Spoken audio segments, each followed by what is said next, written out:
This is from Act 3 of La Bayadère. It's the white act of the ballet. Now, in this ballet, they're shades, they're ghosts, ghosts of the dead heroine. La Bayadère is a romantic ballet, no question. And I'll come back to it in a moment.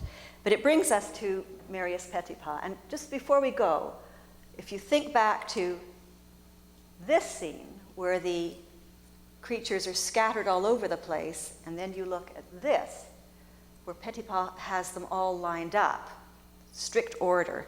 This is the transition that I want to speak about. So, Marius Petipa, he was born in 1818, which means he was 14 years old when La Sylphide was created, 23 when Giselle was created.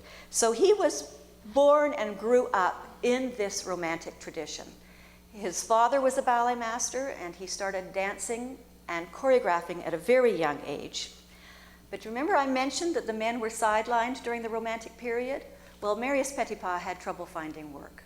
At one point, he and his father went as far as New York to work, and that was a disaster. There were fewer and fewer good roles for men.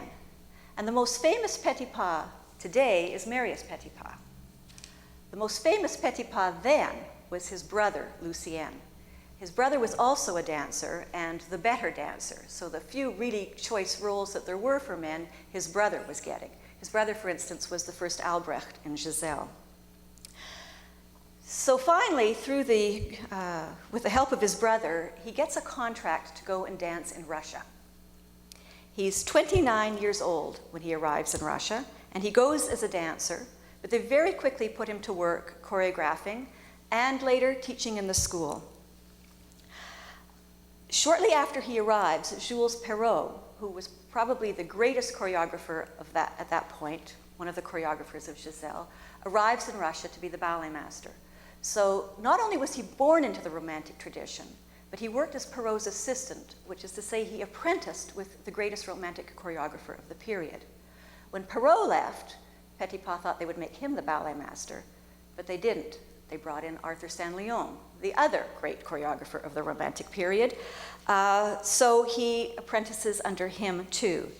Now, he does not become the ballet master until he's 51 years old. He has been in Russia 22 years. But my point here is that he was steeped in the Romantic tradition. But when he gets to do La Bayadère, finally, he's 59 and he's been in Russia for 30 years. Now, La Bayadère is a romantic ballet. The narrative is critical. It's melodrama of the first order. Not one love triangle, two love triangles. It's filled with jealousy, betrayal, revenge, and the murder of the heroine. So it's full of all kinds of emotional excitement. But the white act, this act here, it changes everything. Now, Petipa has said that he was inspired by the illustrations that Gustave Doré did for Paradiso, Dante's Divine Comedy. And here's one of the images from there. And these are ghosts. So it's clear he got the idea, okay, he needed yet another kind of feminine supernatural creature. So he got the idea of using ghosts, shades, from this.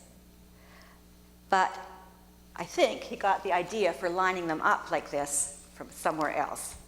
So what happens is that after this act where the heroine has been murdered and everyone's distraught, the next act begins with our flawed hero feeling terribly responsible for what has happened, all in a state of high anxiety and regret. His servant comes to him and he says, "Here, smoke a little opium. Calm down, you'll feel better." Not the first time Petipa had opium smoking in his ballets. It was very popular amongst the upper classes in Russia. They could relate to it. So what happens is he smokes the opium and he goes into this drug-induced trance and he sees a vision of the dead Nakia, the dead heroine. And then her image refracts. He sees two. and then he sees 3. And each one enters and does a very short sequence of steps, and then the next one comes in and picks up the same sequence. And at one point, Petipa did it with 64 dancers. This idea of arranging them in rows, where does it come from? Well, many people are convinced that it came from being in Russia for 30 years, in St. Petersburg. St. Petersburg is a classically designed city, full of buildings like this with white columns. And Balanchine, at one time, was interviewed in an article in the New Yorker magazine, and he was being asked, were you influenced by the years you spent with Diaghilev? And at the beginning, he denied it, but then said, well, you're saturated with where you live, where you are exposed to things. If you live in water, you become a fish. Well, Petipa had lived in Russia for 30 years in this classically designed city. And he became a classicist.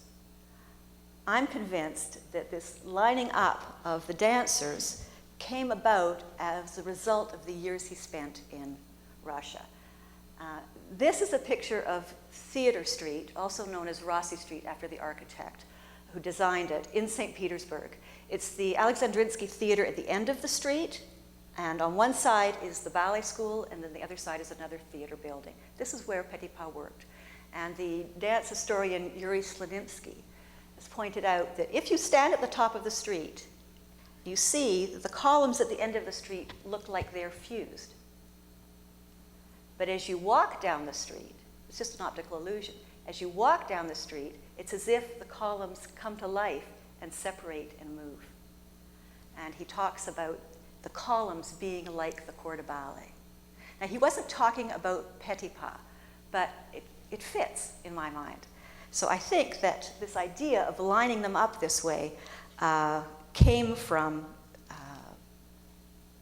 being in St. Petersburg all this time. Now, the school is not doing this entrance down the ramp, and it's not doing the part where they line up in columns. But I want you to see it, just so you have a sense of what's happening. Here he is. Oh, it doesn't quite come out. He's smoking his opium. It's a little dark. I can see it on my monitor.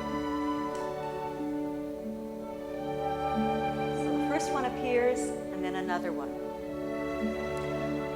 Now, I just remind you that in the act just before, highly emotional, really hot emotional temperature. And what he's done here is that not only is the hero, Solar, being cooled out and calmed down, but this simple ongoing repetition cools us down. And in a sense, he's saying something new is happening here. This is no longer about the story. What this is going to be about is the beauty of the formal structure, the way the dancers are arranged on the stage, and the beauty of the steps that they're doing.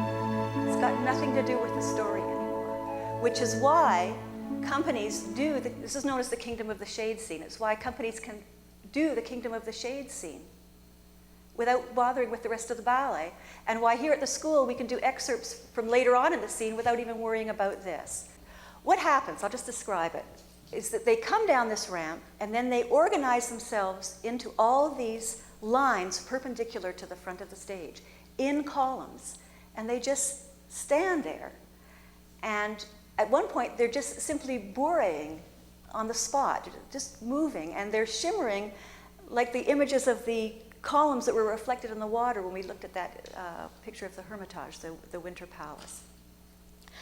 And it's referred to as classical, capital C, classical style, because it adopts all the principles of classical architecture. As I said, it's no longer about the story, it's just about the beauty of the form, the symmetry of the design.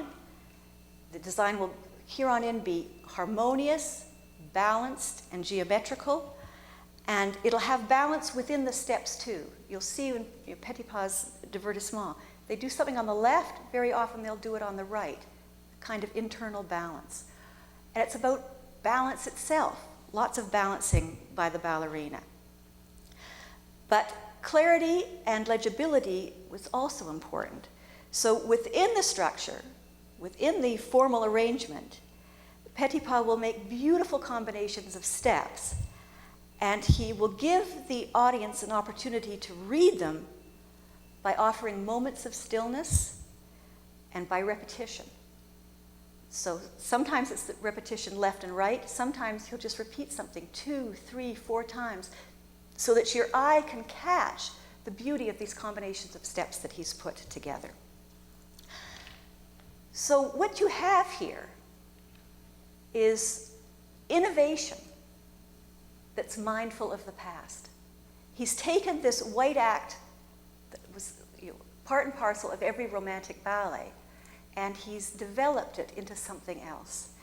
Now, he will always work within the context of a story, a romantic story, but all his ballets after this will have sections where the story just stops. It's like, let's pause the story and just look at some beautiful dancing. And that is the capital C classical style of ballet, when it's about the beauty of the form and the beauty of classical ballet itself. So no longer based on the melodrama, but rather on the formal beauty. But not only that, Petipa in Le Bayadère, in this act, actually makes a direct quotation from La Sylphide. You remember the scene with the scarf. In the scene in La Sylphide, it's the instrument of her destruction. In this ballet, it's supposed to represent the smoke of the opium that the hero's smoking. But it doesn't matter, you don't need to do that. It's just there for the formal beauty.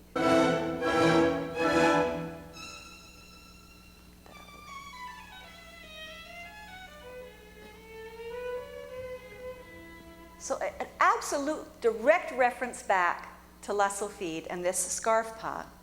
But this time, it's not about the story. It's not going to kill her. It's just there for the additional beauty that it brings to this pas de deux. And this will be in the excerpt that the school does in this ring showcase. So I just wanted to give you a little sense of that.